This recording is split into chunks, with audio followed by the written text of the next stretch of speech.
নমস্কাৰ জয় হিন্দ সকলোকে স্বাগতম জনালো মন্টু ডিফেন্স আসামলৈ এটা বহুতে ভাল খবৰ লৈ আহিছো আপোনালোকৰ মাজলৈ SSC GD constable 2025 BSF CISF CRPF SSF SSB আইটিবিপিএন Assam riflemen recruitment 2025 total vacancy হলগে 53690 বাম্পাৰ ভ্যাকেন্সি হলগে আপোনালোকৰ বাবে এছএছসি জিডি কনষ্টেবল 2025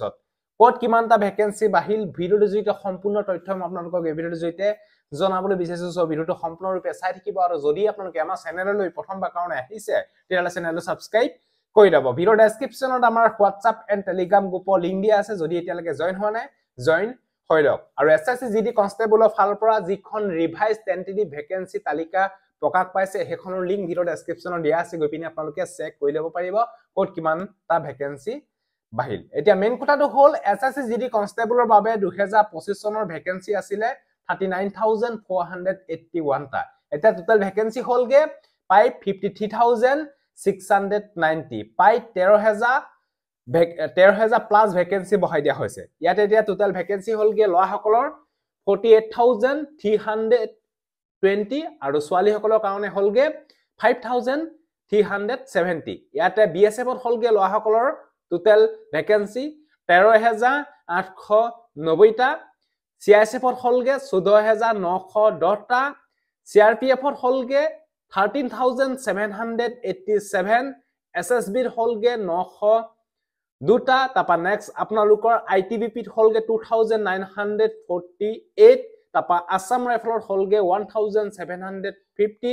SSF ৰ হলগে 132 আৰু NCB ৰ হলগে 11 টা টোটাল লৰাসকলৰ কাৰণে ভ্যাকেন্সি হলগে 48320 আৰু ছোৱালীসকলৰ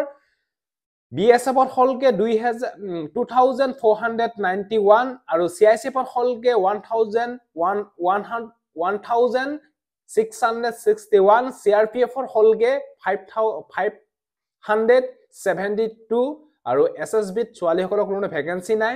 তাপা নেক্সট আইটিবিপি ত হলগে 520 টা ভ্যাকেন্সি তাপা নেক্সট আপোনালোকৰ আসাম ৰাইফলৰ হলগৈ 115 টা ভ্যাকেন্সি তাপা নেক্সট আপোনালোকৰ এছএছএফ ত নাই এনসিবি ত আছে ছোৱালীসকলৰ কাৰণে 11 টা টোটাল 5370 টা ছোৱালীসকলৰ হলগৈ ভ্যাকেন্সি আৰু লৰাসকলৰ 48320 টা ভ্যাকেন্সি হলগে টোটাল ভ্যাকেন্সি হলগে 53690 এটা খুবে কাট অফ কমি যাব চিন্তা কৰিব কোনো কাৰণ নাই খুব কম দিনৰ ভিতৰতে আপোনালোকৰ ৰিজাল্ট প্ৰকাশ পাব কাৰণ ইতিমধ্যে ৰিভাইজ টেন্টেটিভ ভ্যাকেন্সি তালিকা জাৰি কৰা হৈছে আৰু খুব কম দিনৰ ভিতৰত আৰু আপোনালোকে 10-12 দিনৰ ভিতৰতে আপোনালোকে ৰিজাল্ট সমূহ আপোনালোকে পাই যাব এটা খুবে ভাল খবৰ যোনসকল ক্যান্ডিডেটে এছএছসি জিডি কনষ্টেবল 2025 বৰ্ষৰ বাবে যদি আপোনালোকে এপ্লাই কৰিছিলে যদি এপ্লাই কৰি ৰিটেন এক্সাম দিছিলে তেতিয়ালে আপোনালোকৰ বাবে এটা বহুতে ভাল খবৰ পাই 13000 প্লাস ভ্যাকেন্সি বহাই দিয়া হৈছে এৰি বিষয়ত আপোনালোকে গম পালে যদি ভিডিওটো ভাল পালে সকলোকে শেয়াৰ কৰি দিয়ক আৰু আমাৰ অসমৰ কাৰণে টোটাল কিমান ভ্যাকেন্সি হলগে তাৰো তথ্য মই আপোনালোকক কাইলে এটা ভিডিও দি আপোনালোকক সম্পূৰ্ণ জনাবলৈ বিচাৰিম সো এটো আছে যদি ভিডিওটো ভাল পালে সকলোকে যাতে ভিডিওটো শেয়াৰ কৰি দিয়ক যাতে সকলোৱে গম পাওক সো আজিলে বাই জয় হিন্দ বন্দে মাতৰম জয় অসম ধন্যবাদ